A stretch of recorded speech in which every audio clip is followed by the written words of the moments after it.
haba mutumina Bilal Bilal, ka yi waƙa kwanakin baya tare da kai da sarki Naziru sarkin waƙa ta Mori.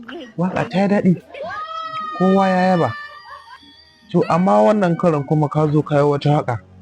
To da yake waƙan ta yi daɗi, amma dan Allah mun roƙe ka irin wannan waƙar dai Bilal Bilal, dan Allah kar a sake irin wannan waƙar. Wannan waƙan gaba ɗaya bata bada ma'ana sosai gaskiya.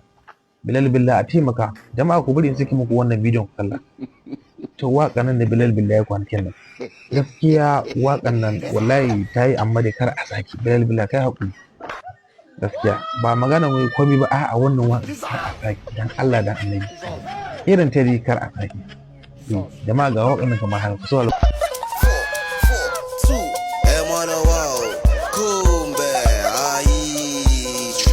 landlord.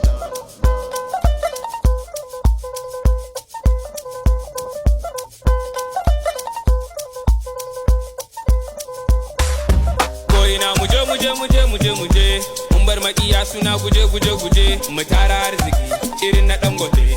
In mun tara arziki irin na Dangote, mu dauka al'adun mu sai mu kai kasar waje.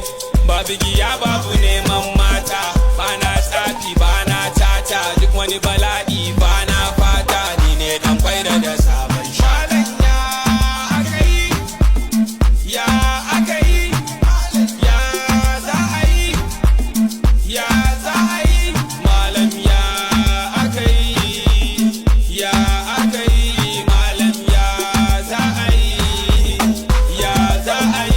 To bara in zana muku kawai yadda za a yi. Arewa za ta sa duniya ta canza ra'ayi. Da in sha za su iya, ashe ba za su iya ba. Arewa international ba mu san gajiya ba.